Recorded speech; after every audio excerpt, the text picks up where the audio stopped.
이 시간 우리 함께 나누실 말씀은 사도행전 4장 32절부터 37절까지입니다. 사도행전 4장 32절부터 37절까지입니다. 우리 같이 32절 제가 읽도록 하겠습니다. 믿는 무리가 한 마음과 한 뜻이 되어 모든 물건을 서로 통용하고 자기 재물을 조금이라도 자기 것이라고 하는 이가 하나도 없더라. 사도들이 큰 권능으로 주 예수의 부활을 증언하니 우리가 큰 은혜를 받아. 그 중에 가난한 사람이 없으니 이는 밭과 집 있는 자는 팔아 그 판 것의 값을 가져다가 사도들의 발 앞에 두매 그들이 각 사람의 필요를 따라 나누어 주라. 그부로에서 난 레이족 사람이 있으니 이 사람은 이 이름은 요셉이라 사도들이 일컬어 바나바라 번역하면 의로의 아들이라 하니 그가 같이 있음에 따라 그 값을 가지고 사도들의 발 앞에 둡니다. 우리가 사도행전 2장에서 보면 우리가 지난 시간에 나눈 바와 같이 오순절에 성령 강림 사건이 있었죠. 이제 그러고 나서 베드로가 성령 충만해서 설교를 하니까 3,000명이 회개하는 역사가 일어났습니다. 그래서 이제 태동한 초대교회의 모습을 지난 시간에 살펴보는데 이제 그 태동한 초대교회의 모습이 6장까지 계속해서 역동적이고 급속하고 아주 활발하게 붕이 일어나는 그 역동성이 있는 그 교회 모습으로 이제 6장까지 쭉 갑니다. 근데 이 교회가 성장하는 이 초창기에 보면 어떤 평화로운 분위기 속에서 모든 여건이 갖춰진 속에서 성장한 것이 아니라 사실은 여러 가지 어려움을 딛고 나가면서 힘차게 성장했던 모습을 우리가 볼 수가 있는 것이죠. 예를 들어서 베드로와 이제 요한이 성전 미문에 앉은 뱅이를 이제 성령의 역사로 말미암아 이제 일어서게 하지 않았습니까? 그러니까 복음의 역사가 이제 눈으로도 보이기 시작하고 어떤 가시적인 모습으로 보이기 시작하니까 이제 초대교회 사람들이 더욱더 이제 신앙 가운데 모이게 되었습니다.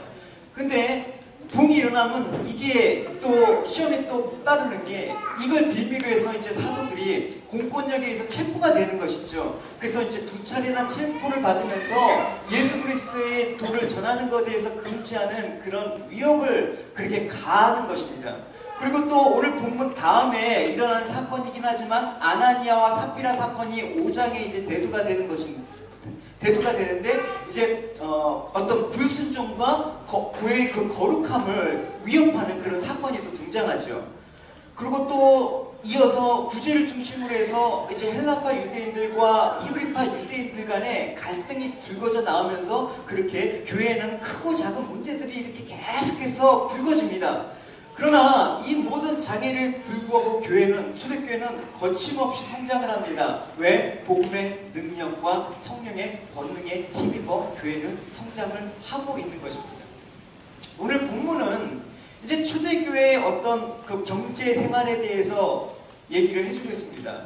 즉 유무상통, 그러니까 내 거를 내 거라고 주장하지 않고 서로 나누며 쓰는 그런 모습들을 초대교회의 모습 속에서 오늘 본문을 살펴볼 수가 있습니다. 그러니까 예수 그리스도의 부활을 믿고 은혜를 받아서 나눔의 생활을 했기에 또 한 가지 특이한 것은 가난한 자가 없다라고 얘기하고 있습니다. 결국 이것은 외적으로는 담대하게 복음을 전파하고 내적으로는 그 복음의 실천적인 그런 삶들이 뜨겁게 일어나서 서로 사랑이라는 그 띠로 본질을 이루는 그 끈으로 하나가 되는 그 모습을 교회에서 찾아볼 수가 있습니다. 그래서 예수님께서도 우리에게 말씀하시지 않았습니까? 하나님 사랑과 이웃사랑 일곱의 대강령이라고 얘기하지 않았습니까? 그래서 이 실천적인 모습이 드디어 초대교회의 어떤 모습으로 나타나기 시작한 것입니다. 그래서 예수님의 가르침을 몸소 실천하는 그런 완전한 사랑의 공동체인 그 천국의 모습을 이렇게 교회를 통해서 하나님께서 구체적으로 하나하나 그려가는 모습을 볼 수가 있습니다.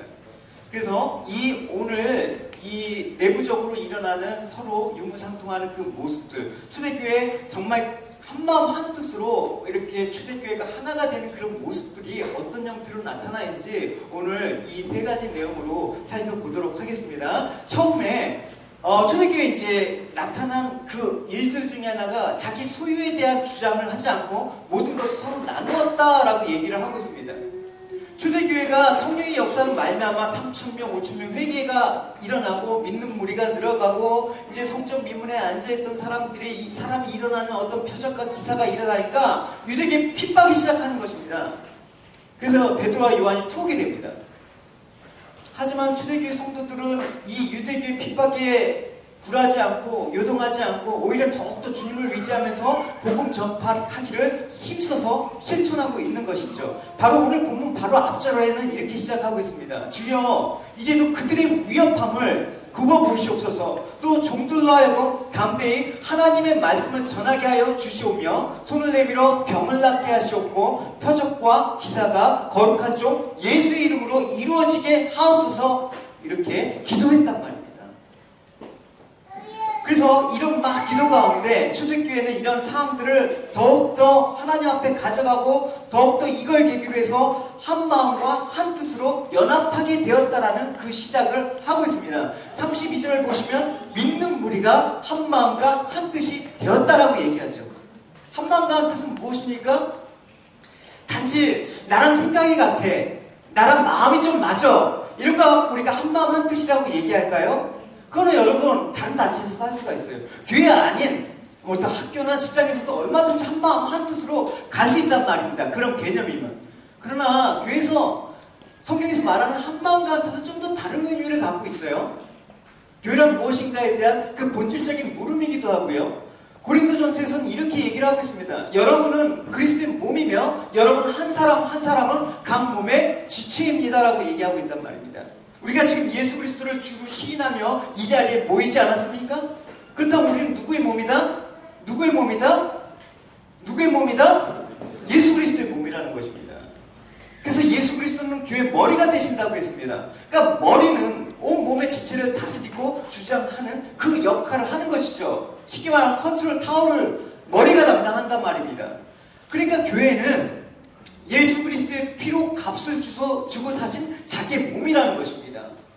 그러니까 여러분, 성도라는 것은 내 개별적으로 존재하는 게 아니라 그리스도를 머리로 해서 붙어있는 한 몸으로 존재하는 게 교회이다 라고 얘기를 하는 것입니다. 그게 세상의 단체와는 다른 부분인 거예요.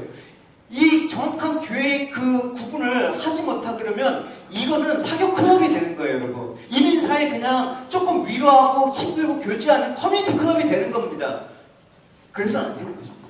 교회 본질적인 요소에서 많이 벗어나 있는 것입니다. 우리가 한 성령 안에 한 몸이 되었다라는 것을 기념하는 예식이 뭡니까? 그게 성찬식입니다.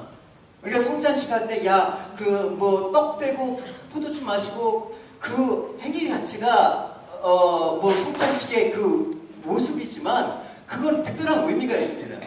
그게 뭐냐면 우리가 떡을 뗄 때 이것은 주님의 살이 찢겨지셔서 내가 먹는 거다. 포도주를 마실 때 주님의 흘린 피를 내가 받아 먹는 거다. 그래서 우리가 주님 안에서 하나가 된다라는 그 의식이 성찬식입니다. 왠지 우리가 정기적으로 이제 분기 한 번씩은 성찬식을 할 텐데 보십시오. 같이 읽어봅시다. 시작. 내가 너에게 전한 것은 주께 받은 것이나 곧 예수 그리스도께서 잡히시던 밤에 떡을 가지사 축사하시고 떼어 이르시되 이것은 너희를 위하는 내 몸이니 이것을 행하여 나를 기념하라 하시고 식후에 또한 그와 같이 잔을 가지고 이르시되 이 잔은 내 피로 세운 새 언약이니 이것을 행하여 마실 때마다 나를 기념하라 하셨으니 너희가 이 떡을 먹으며 이 잔을 마실 때마다 주의 죽으심을 그가 오실 때까지 전하는 것이니라. 이렇게 얘기하고 있단 말이에요. 그러니까 여러분, 우리가 성찬식을 한다, 성찬식에 참여한다라는 것은 주님의 죽으심을 기념하는 예식이고 또 아무런 가치없는 죄인을 구원하시기 위해서 주님께서 십자가에서 피 흘리시고 살을 찢기신 사건을 기념하는 의식이라는 것입니다. 더불어 그렇기 때문에 주님과 우리는 한 몸이다, 연합되어 있다라는 것을 고백하는 의식입니다. 그래서 이 한 몸이 되었다라는 이런 초대교회 공동체의 의식을 뭐로 표현하고 있냐면 오늘 한 마음과 한 뜻이 되었다라고 표현하고 있는 거예요. 그러니까 단지 우리가 마음이 좀 맞아, 나랑 생각이 좀 사상이 비슷해, 이거 갖고 한 몸과 한 뜻이 안 된다라는 것입니다. 그래서 이 부분이 분명히 어디로 나오는지 이제 이 32절에 모든 물건을 여기서부터 읽어보실게요. 시작. 모든 물건을 서로 통용하고 자기 주를 조금이라도 자기 것이라 하는 이가 문화더라. 성도들은 모든 물건을 서로 통용하고 자기 재물을 조금 더 자기 것이라고 주장하지 않았대요. 이게 가능합니까, 여러분? 제가 당장 여러분한테 한 100분만 줘봐 이러면 여러분 난리 날걸요? 이게 일시적으로 일어난 게 아니라 사실은 그 앞서서 2장에 이 모습이 있었어요. 믿는 사람마다 다 함께 있어 모든 물건을 서로 통용하고 모든 재산과 소유를 팔아 각 사람의 필요에 따라 나눠주며 날마다 마음을 같이하며 성전에 모이기를 힘쓰고 집에서 떡을 떼며 기쁨과 순전한 마음으로 음식을 먹었다 이렇게 얘기를 하고 있습니다. 그러니까 초대교회 성도들이 뭐 물건을 서로 통용하고 나눴다라는 것은 뭐 1년에 한두 차례 바자해갖고 그렇게 했다라는 얘기가 아니라 계속해서 일상의 삶 가운데 지속적으로 그런 일을 했다라는 것을 의미하는 것입니다. 그래서 지속적으로 자신들의 재산과 소유를 팔아 교회 들고 사도들의 각 사도들 앞에 각 사람 필요한 곳에 쓰도록 그렇게 바쳤다라는 것입니다. 그래서 초대교회 성도들에게 이렇게 유무상통의 공동생활을 할 수 있었던 것은 무엇입니까? 그들이 성령의 충만을 받아서 하나님께서 만물의 근본 소유이심을 분명히 깨달았기 때문에 그렇다라는 것입니다. 내가 주인 삼는 모든 걸 내려놓은 다음에야 하나님이 나의 삶의 주인이라는 것을 깨달을 때만 이게 가능한 거예요. 그러니까 이거를 여러분 세상 가운데 한다 그러면 도저히 이해가 안 되는 거고 말도 안 되는 거예요, 여러분. 물론 여러분 우리 가운데도 있을 수가 있겠죠. 하나님이 만물의 모든 소유주를 아는 사람만이 자기 소유를 아까워하지 않는 것입니다. 여러분 신앙생활 할 때 뭐가 제일 힘들어요? 저는 제일 힘든 게 있었어요. 저는 신앙생활 할 때 11조 생활이 제일 힘들었어요. 제가 이제 지금부터 한 20년 전에 직장생활 한 5년 했단 말입니다. 연봉도 그때 20년 전이니까 한 3천 정도 받았어요. 그러니까 뭐 대략 한 달에 뭐 한 300만 원 가까이 보너스 하면 좀 더 돼요. 근데 11조 생활하기가 제일 힘들었어요, 저는. 그래서 청년 때 리더고 뭐 이렇게 하는데 그러니까 첫째는 나가는 돈이 많아. 애들 키우고 이제 하니까 이것저것 나가고 하면 늘 빠듯한 거야. 그래서 뭐 그래도 명목상의 교회에서 뭐 그때 청년부 리더였으니까 또 학생부 그 교사였으니까 근데 11조 생활을 해야 되잖아요. 그러니까 구색은 갖췄어요. 그러니까 예를 들어서 월급이 300만 원이면 제가 한 달에 한 번씩 10만 원씩 드렸단 말이에요. 나머지 나는 11조 하고 있었어야 하는데 사실 거짓말이었어요. 온전한 11조가 아니었어요. 저는 그게 제일 힘들었어요, 여러분. 여러분들은 뭐 잘 하는지 안 하는지 제가 모르지만 저한테는 제일 힘들었어요. 11조 신앙이 너무 힘든 거예요. 아까운 거예요. 제가 5년 동안 그렇게 살았어요. 그냥 있는 대로. 보너스 단 남은 특별히 돈이 좀 돈 봉투가 두둑한 날은 그냥 있어요. 돈 10만 원, 좀 기분 좋으면 한 15만 원. 그게 무슨 11조입니까?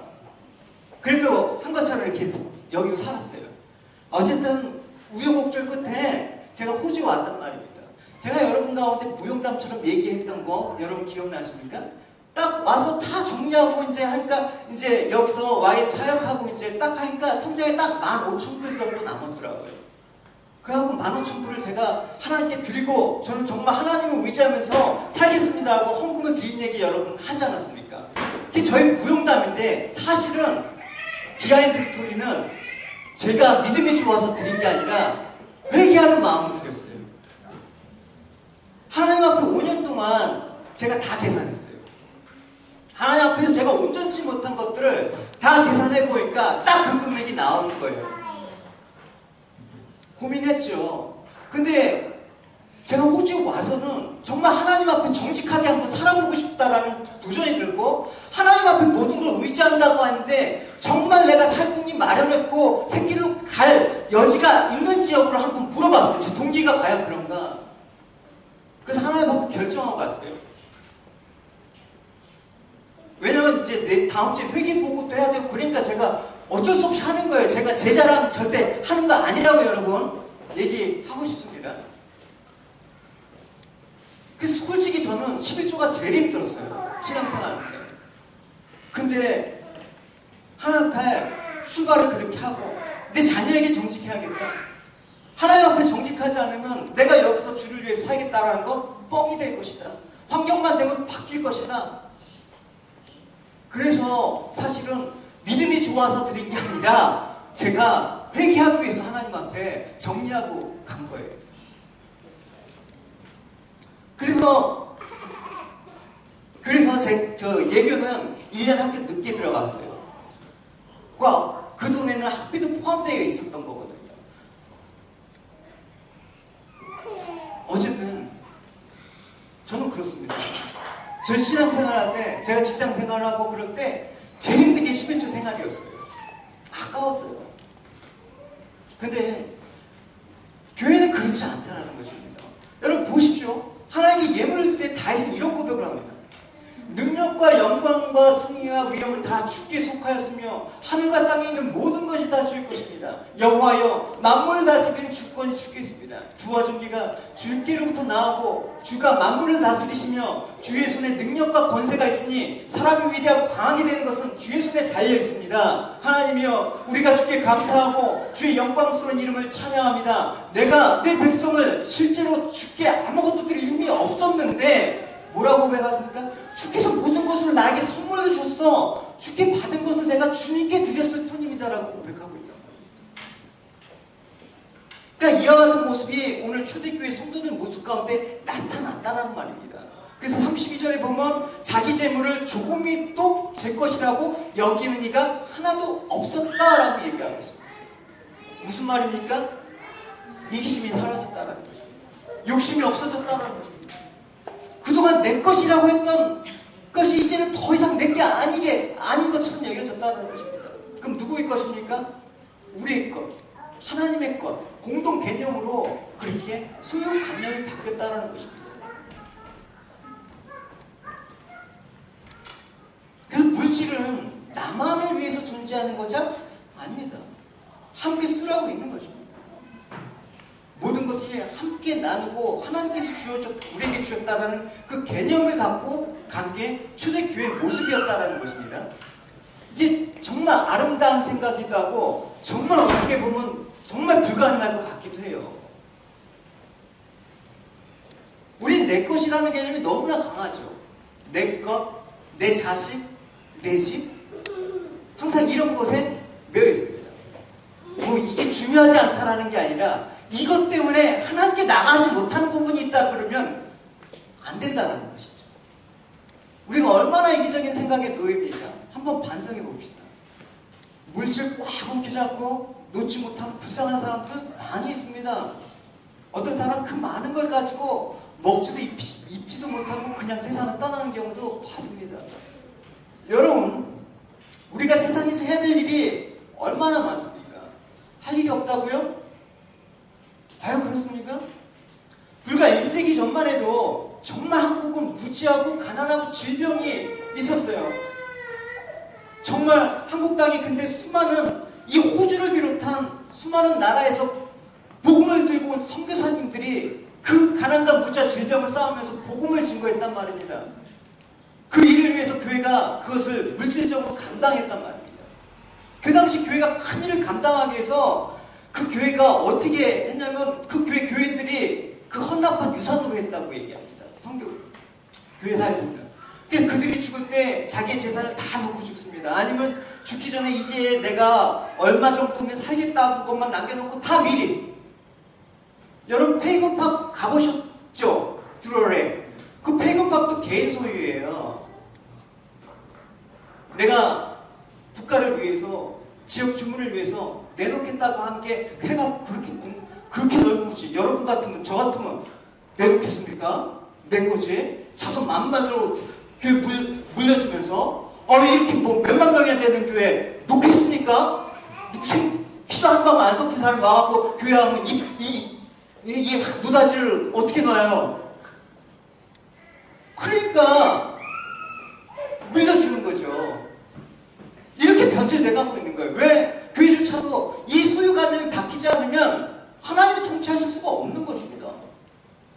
여러분 가정 가운데 이 경제적인 개념이 거듭나지 않으면 여러분 신뢰하지만 하나님이 온전히 통치할 수가 없는 것입니다. 내 사업장, 내 직장 마찬가지입니다.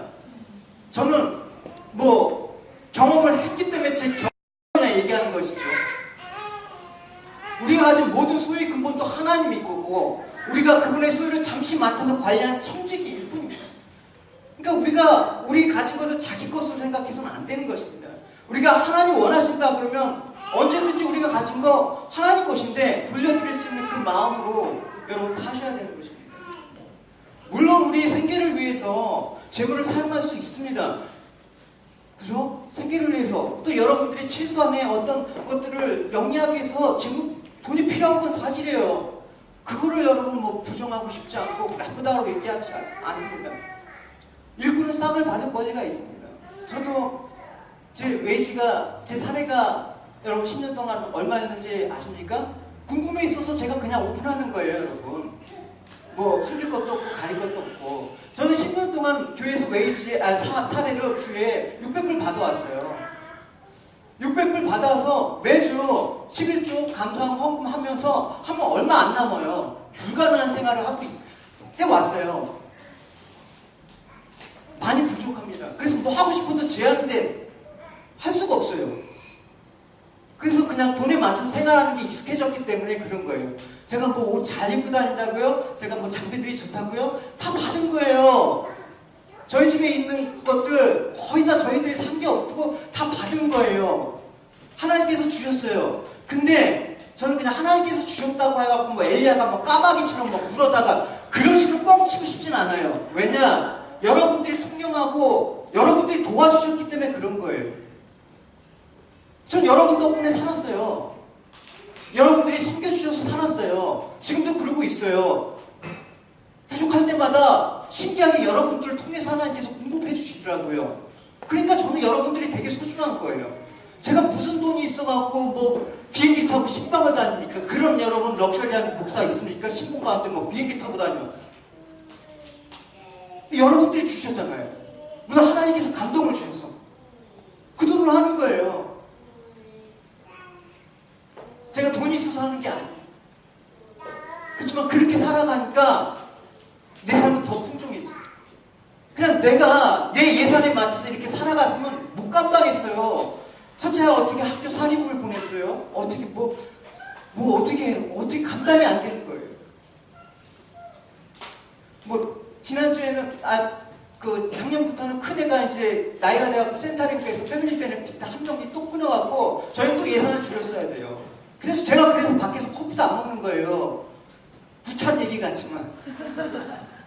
왜냐면 이제 재정 복구를 해야 되기 때문에 제가 용기 있게 변명을 하거나 제가 믿음이 좋다고 뭐 이런 자랑 10년 동안 제가 이런 얘기 안 하지 않았습니다. 근데 이제 요청을 받았으니까 해야 될 때가 왔다고 생각하는 거예요. 힘들어요. 모든 것들이 힘들단 말입니다. 그러나 감사합니다. 왜? 부족함 없이 돌보신 하나님의 은혜. 또 그런 마음들이 여러분에게 흘려보내서 여러분들이 차도 필요하면 차도 공급해 주시고, 그죠? 그렇단 말입니다. 어쨌든 여러분들이 통용해 주신 그 은혜를 제가 늘 잊지 않기 때문에 저는 교회 재정에 대해서 되게 스트릭해요. 이제 최근 한 3년 동안 교회 형편이 좀 좋아졌어요. 네, 그 이전에는 되게 빠듯하고 늘 했는데 3년 정도 교회 재정이 조금 좋아졌어요. 그래서 그 좋아진 만큼 제가 받고 싶은 생각도 솔직히 있었어요. 근데 그거 받아갖고 답이 안 나오니까 그냥 동결하고 여러분들이 공급해주시는 그 통용하는 그 마음 갖고 넉넉히 살아가고 있어요. 그렇다고 저는 여러분들한테 착취의 개념으로 여러분들한테 그런 무지막지한 사람 아니에요. 그래서 감사해요. 여러분들이 통용해 주셨기 때문에 가능한 거예요. 이게 초대교회의 모습이라는 거죠. 하나님 우리에게 많은 것을 맡겼다 그러면 그만큼 우리에 대한 기대가 크다라는 증거입니다. 그만큼 책임이 크다라는 의미입니다. 우리는 하나님 것을 맡은 자로서 그것을 내 것이라고 생각하지 말고 하나님 뜻을 사용할 줄 아는 마음이 필요한 것입니다. 거기서부터 믿음이 출발하는 거예요. 하나님께서 맡기시고 나중에 하나님께서 갚아주시다. 하나님께서 나의 삶들을 책임져 주신다. 하나님께서 풍성한 그 삶들로 채워주실 것이라는 그 믿음으로 살아간다는 초대교회의 모습이 우리 교회 안에도 도전이 되었으면 좋겠습니다. 할렐루야. 그리고 이러다 보니까 어떤 모습 모습이 나타나면 가난한 사람이 없대요.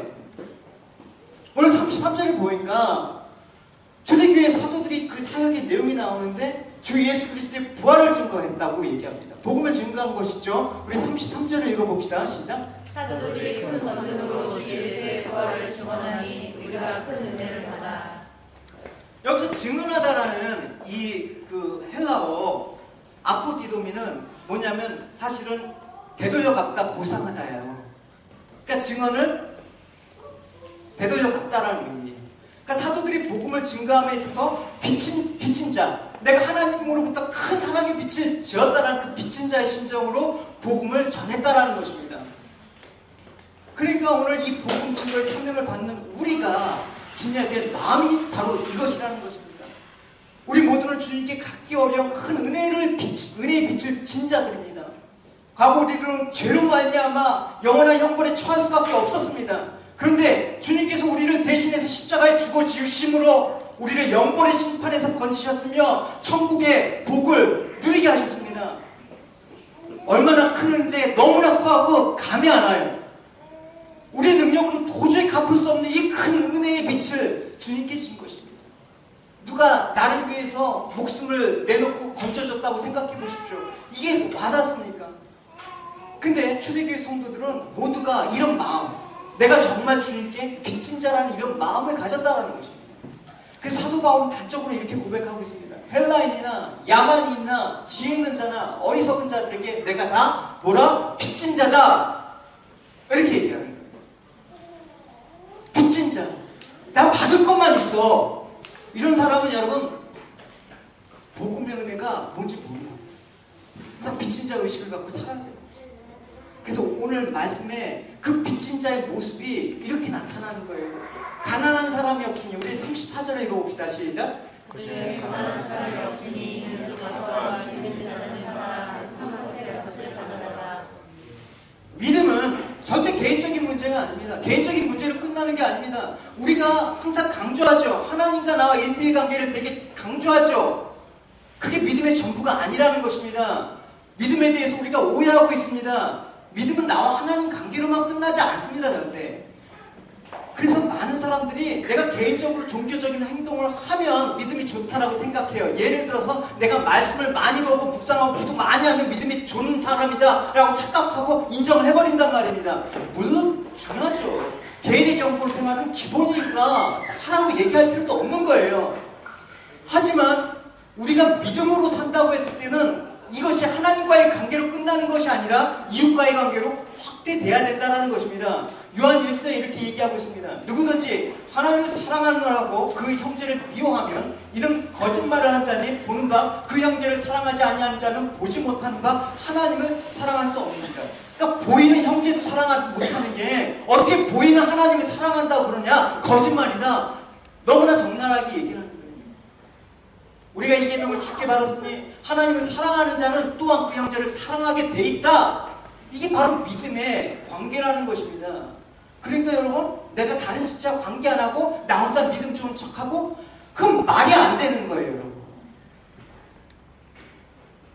그래서 십계명에 보면 부모와 이웃에 대한 계명이 있어요. 이 계명을 뭐로 얘기합니까? 대신관계. 하나님의 사랑하는 믿음으로 부모를 공경하고 이웃도 사랑해주는 뜻이 아니라, 그 말이 아니라 너희들이 하나님을 믿는 그 믿음이 있다 그러면 이웃을 사랑할 수밖에 없고 부모를 공경할 수밖에 없다라고 가르치는 거예요.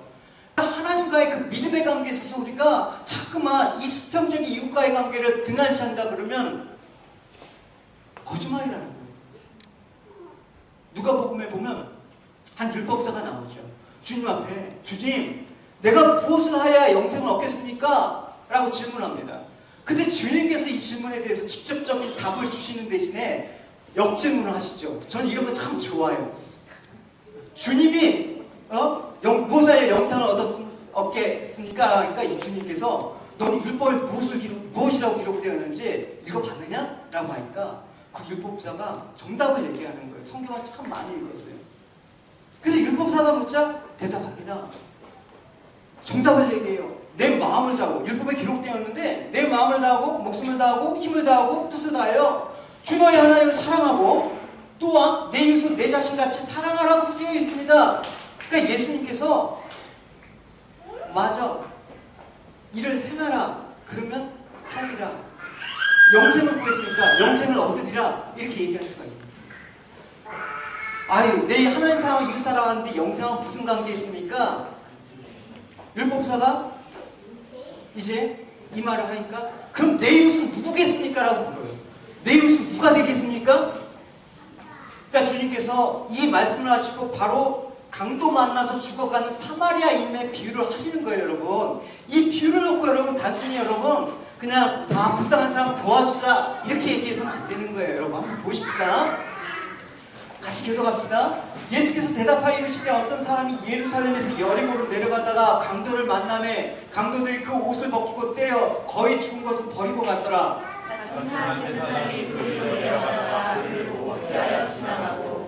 어떤 사마리아 사람은 여행 중에 거기 이르러 그를 보고 불쌍히 여겨 가까이 가서 그가 흙을 그 상처에 놓고 싸매고 자기 짐승에 태워 주막으로 데리고 가서 도와주니라. 그 이튿날 그가 주막 주인에게 데나리온 2를 내어주며 이르되 이 사람을 돌보아주라. 비용이 더 들면 내가 돌아올 때 갚으리라 하였으니 내 생각에는 이 세 사람 중에 누가 강도받는 자의 이웃이 되겠느냐. 예수님께 36절 질문하시잖아요.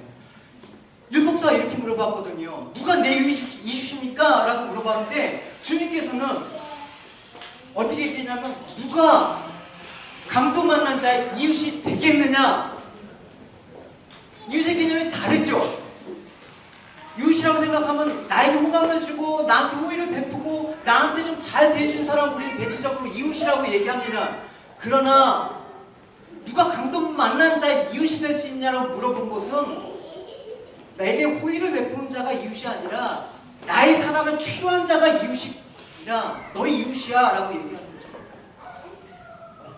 그래서 주님께서 진정한 성도의 그 이웃이라는 것은 가까운 자가 아니라 나와 친한 자가 아니라 우리 마을 식구들이 아니라 나와 좀 연발이 맞는 사람이 아니라 나의 고통과 어려움 나의 사람을 필요하는 그 모든 사람이 너의 이웃이야 이렇게 얘기하는 거예요.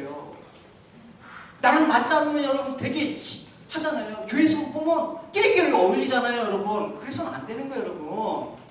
허물이 있어도 내 이웃이에요. 왜? 그 사람 인간성이 개떡같아도 내 이웃이에요. 초대교회는 이런 모습이 있었다는 거죠. 이런 가르침 가운데 뭐가 나타납니까? 가난한 사람이 없게 되는 거예요. 가난한 사람이 없다고 말씀하시는 거예요. 신기하죠?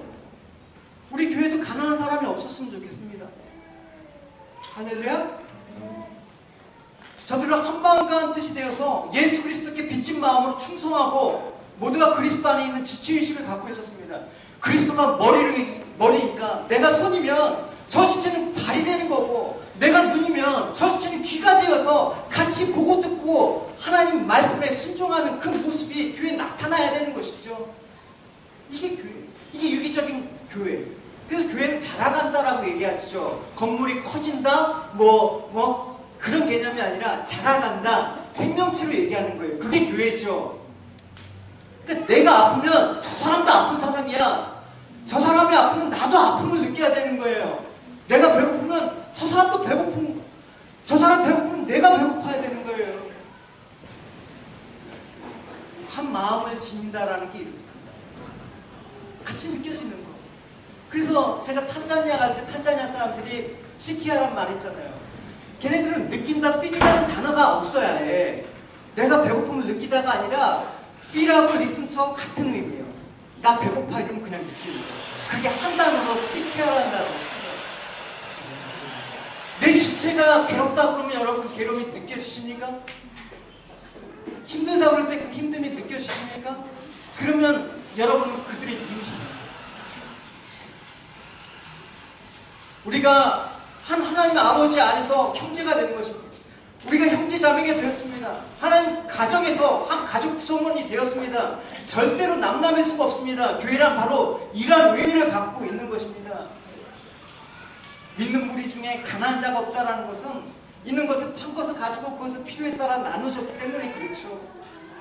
가난한 자가 있다는 것은 무엇입니까? 그럼 자기가 자기가 있는 것을 자기 소유로 여겼다는 증거. 자기에 있는 것을 자기 소유로 여기고 내어놓지 않고 베풀지 않음으로써 가난한 자는 계속 가난한 자로 존재하는 그 모습이 있다라는 거예요. 그게 교회가 돼서는 안 된다라는 거예요.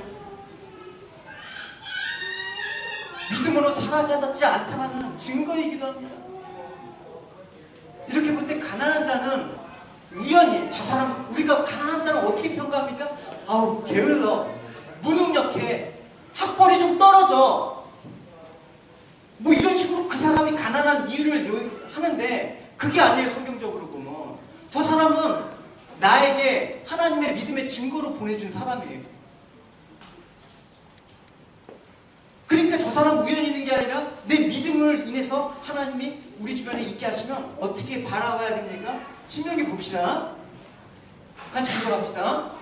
여러분들이 하는 여호와께서 여러분에게 주신 땅의 어느 성에서든지 여러분 가운데 가난한 사람이 있으면 그를 너무 인색하게 대하지 말고 그에게 필요한 것을 빌려주십시오.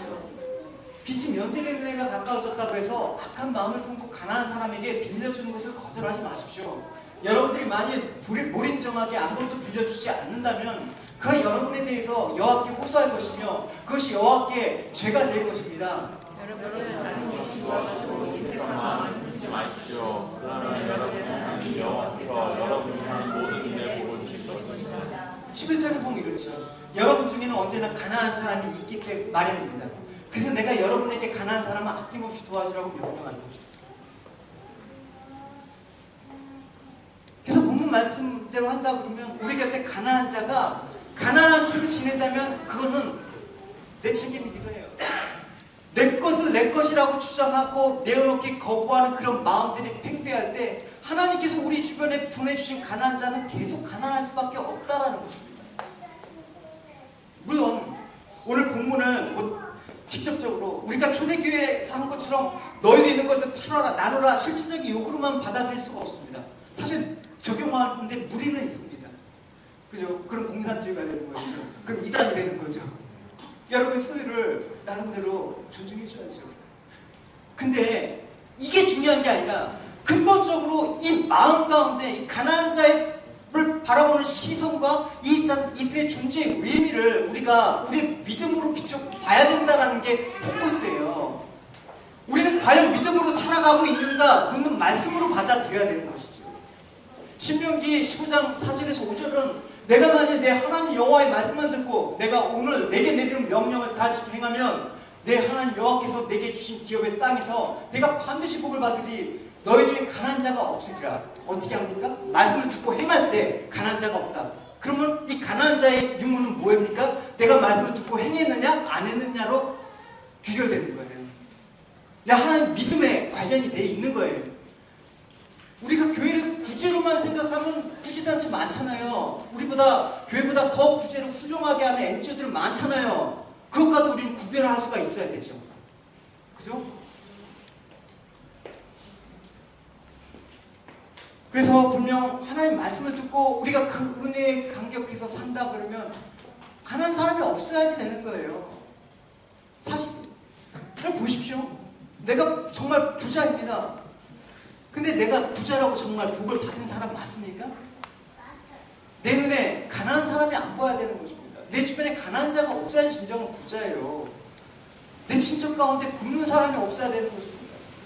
나는 잘 사는데 내가 사랑하는 내 주변의 사람들이 내 가족 중에 누군가가 고통을 당하는 자가 있다 그러면 내가 그게 잘 사는 겁니까?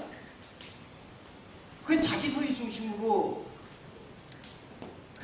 한 세상 관념이죠. 그러니까 내가 복을 받고 있다 그러면 내가 사랑하는 자들의 고통을 헤아릴 줄 알고 돌봐줘야 되는 게 믿음의 사람의 모습일 수밖에 없다라고 얘기하는 것입니다. 그러니까 복이라는 것은 여러분 나 혼자 머무르는 걸 복이라고 얘기하지 않아요. 다 함께 복을 받고 더불어 행복할 때 진정한 복된 사람이다. 복을 누리는 사람이다라고 얘기할 수가 있는 거죠. 이런 하나님의 약속이 초대교회에서 이루어진 것처럼 저희 가운데 이루어졌으면 좋겠습니다. 할렐루야.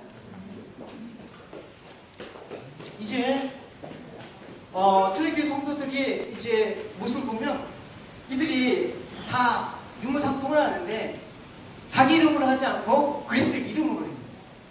자기를 드러내지 않았다고. 그러니까 대표적인 예로 뭐 바나바도 소개하고 있습니다. 오늘 뭐 바나바에 대한 얘기는 얘기할 시간이 없기 때문에 우리 읽어봐 봅시다. 34절에 이는 가는 산에 없는 까닭은 밭과 집 있는 자는 팔아 그 판 것에 값을 가져다가 35절부터 7절까지 읽읍시다. 시작. 사도들의 발 앞에 있네 그들이 각 사람의 필요를 따라 나누었습니다. 그로에서 난 너희 육 사람이 있으니 이름은 요셉이라. 사도들이 걸어 바나바라 번역하면 위로의 아들이라 하니 그가 밭이 있음에 팔아 그 값을 가지고 사도들의 발 앞에 두니라. 초대교회 성도들은 공로주의에 빠지지 않았습니다. 그들은 교회 이름으로 구제를 했습니다. 물질을 지닌 자가 자기 이름으로 따로 구제한 것이 아니라는 것입니다. 일단 교회 사도들에게 맡겨서 사도들이 교회 이름으로 구제하도록 한 것입니다. 자기 이름을 내세우면서 구제한 것이 아니라 주 예수의 이름으로 구제하도록 한 것입니다. 이게 아름다운 사도죠. 얼마 전에 뭐 개인적으로 제가 동의를 받진 않았지만 어쨌든 이름을 맡기지 않겠습니다. 한 청년이 저한테 500불을 들고 찾아왔어요. 얼마라고요? 500불을 들고 찾아왔어요.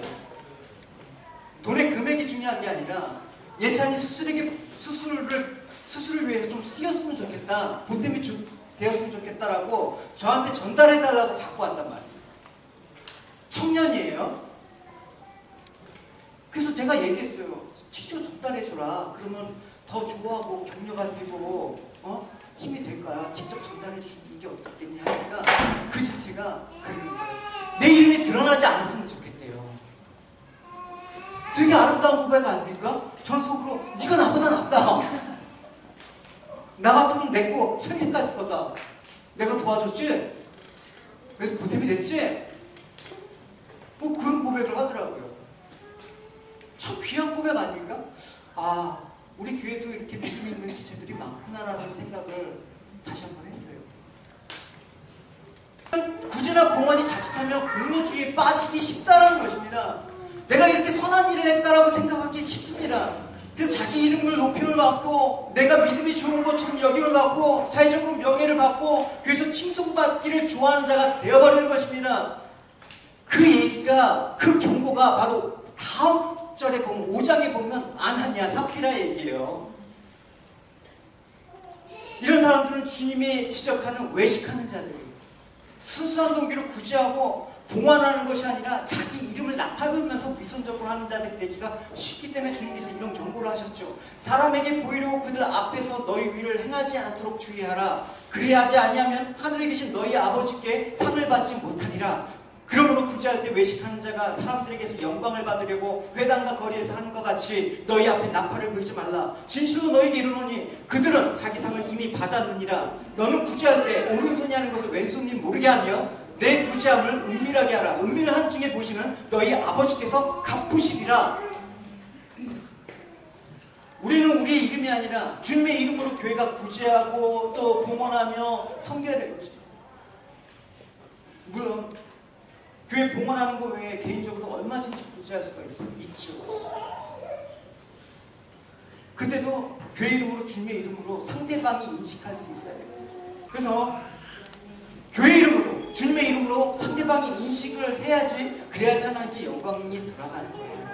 그래서 가나안 중에 마케도냐 성도들의 헌금을 사도 바울은 예를 들어서 얘기하고 있습니다. 우리 같이 교도갑시다. 형제 여러분, 우리는 하나님께서 마케도냐 여러 교회에 베푸신 큰 은혜를 여러분에게 알리려고 합니다.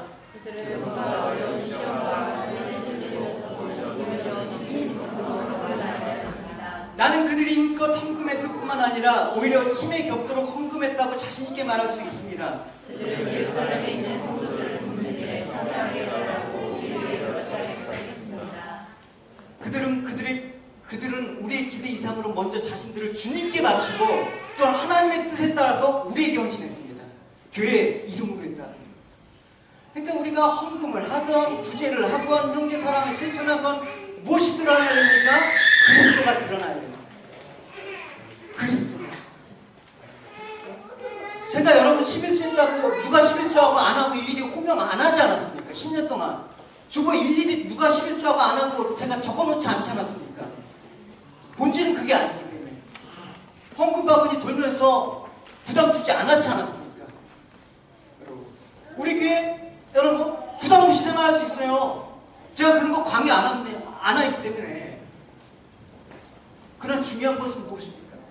내 모든 이 헌금 생활, 내 믿음 생활, 지자의 관계, 이것 통해 정말 내가 주님의 이름이 드러나고 있는가라는 그 동기와 물음을 여러분 분명히 하셔야지 신앙이 성장하는 것입니다. 초대교회 성도들의 겸손한 그 모습, 초대교회 성도들이 정말 사도들을 주님의 대리자로 존중하면서 자기 물질을 사도들에 맡겨서 처분권을 행사하도록 한 것입니다. 그래서 제가 감히 여러분들을 선교할 때 도움 좀 달라고 요청하는 이유가 그런 거예요. 그걸 제 이름으로 쓰겠다고 생각하겠다는 게 아니라 대표자로 그냥 저는 주님의 이름으로 하기 때문에 요청을 그냥 하는 거예요. 큰 제사를 봉헌할지라도 교만한 마음이 아니라 오히려 주님을 경외하는 마음으로 겸손히 내 물질을 주님 뜻에 써주십시오 라고 부탁드린 이 마게도냐 성도의 모습이 여러분 가운데 있었으면 좋겠습니다. 물론 여러분도 대체로 이런 모습이 있어서 저는 참 감사해요. 여러분 뭐 드러나지 않게 하는 사람 없는데 드러나지 않도록 이렇게 하는 모습도 보면 10년 동안 여러분들 통해서 저는 참 은혜를 많이 받고 참 개인적으로 감사하고 그래서 베드로전서 4장 1절에 11절에 이렇게 말하고 있습니다. 같이 읽어봅시다. 시작.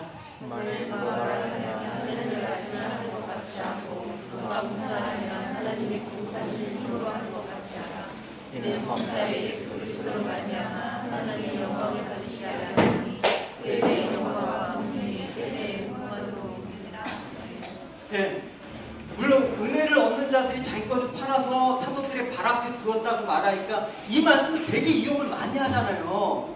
그러니까 제사를 교회에 바치는 것을 강요한다거나 심지어 사도들의 발 앞에 가져왔다는 것을 목사에게 갖춰 바치는 것으로 오해하면 안 되는 거예요. 이건 잘못된 가르침이에요. 분명히 어느 부분에서도 보면 어디에서 성경 어디에서도 사도들이 교회 헌금을 강요하는 부분은 없어요. 절대 없단 말입니다. 저는 앞으로 여러분들에게 뭐 11조 생활해라 뭐 대놓고 이렇게 얘기하거나 누구 특정한 사람 지적해서 얘기 안 할 겁니다. 여러분들이 알아서 하십시오. 모든 것은 하나의 은혜에 감사하면서 자발적으로 이루어지고 있습니다. 은혜를 얻는 자들이 자기 것을 팔아서 사도의 발 앞에 두었다는 그 의미는 어떤 사도라는 한 개인에게, 목사라는 한 개인에게 주는 것이 아니라 바로 사도들이 지금 말씀의 권위에 복종해서 했다는 것입니다. 즉 하나님의 그 이름 앞에 두었다는 것입니다. 여러분 그 말씀에 순종하는 모습들이 있어요. 우리가 발딛고 있는 세상을 보십시오. 여러분 강자만이 살아나는 이 세상. 그러니까 마지막에 비트코인으로 벗어보려고 20, 30대들이 다 그쪽으로 몰리는 바람에 비트코인 좀비들이 돼가지고 모니터만 보느라고 정상생활을 못한다라고 얘기하잖아요. 그게 뭐 4차 혁명, 블록체인 기술이라고 거창한 말을 하는데 바보들이잖아요. 그래갖고 돈 벌면 또 뭐예요? 자기 것 압착같이 확보하지 않으면 살아남을 수 없다라는 이 세상이 가르치는 이 압박감을 여러분 벗어나셔야 되는 거예요. 뭘 여러분 자유케 된다라는 거예요. 여러분 진리가 자유케 된다고 하는데 날 자유케 하는 게 뭐예요? 여러분 세상 가르치죠. 너 그거 없으면 못 살아. 아무리 예수 믿어도 돈 없이 어떻게 살아. 그러니까 여러분 세상에서 좀 성공한 사람들은 성공담들은 은근히 부럽죠. 저 사람 앞으로 10년, 20년 플랜도 없고 저 사람 지금 뭐 어떤 막 해갖고 사회적으로 막 돈을 얼마나 벌고 연봉 얼마나 벌고 야 부럽다. 난 이 나이 지금 뭐 하고 있지? 그러면 나는 그것 중에 하나가 그거잖아요. 우리 기독교 때문에 교회 가도 돈 있어야 대접받고 큰 소리 친다. 그래야지 장로 달 수 있다. 엉터리예요. 여러분 누가 그럽니까? 근데 우리는 서로 그것을 공범처럼 인정하는 거예요. 그래. 그래야지 나도 편하니까. 목사도 편한 삶을 살아. 그래야지 편하니까. 네? 성도는 하나님 말씀에 순종해서 하나님 다스림으로 살아가는 자이다. 우리 힘으로 얻은 모든 소유는 아무것도 내 것이 아니라 모든 것이 하나님의 은혜로 얻게 하신 것이다. 이것을 잃어버릴 때 우리에게 주어진 것이 있잖아요. 하나님 이거 주셔서 감사합니다라고 끝나요. 이 모든 것이 하나님께서 하신 은혜입니다라고 끝나요. 거기서 끝나는 게 아니라 주님께서 내가 주었으면 내 이름으로 베풀라.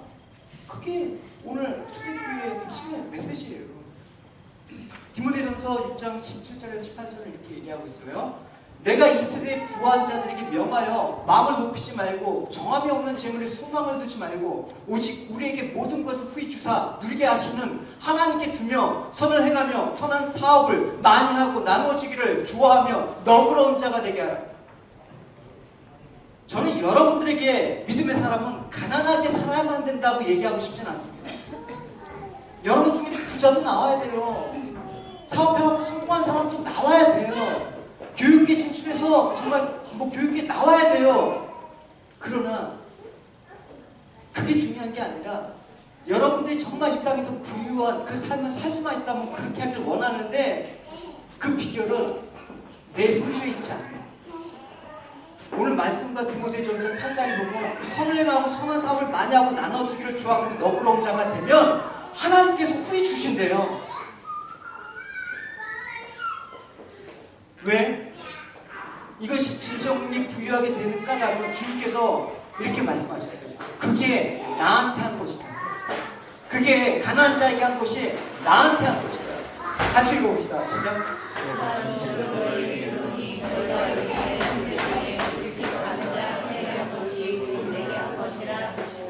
그래서 잠언에서도 가난한 사람을 돕는 것은 여호와께 빌려주는 거예요.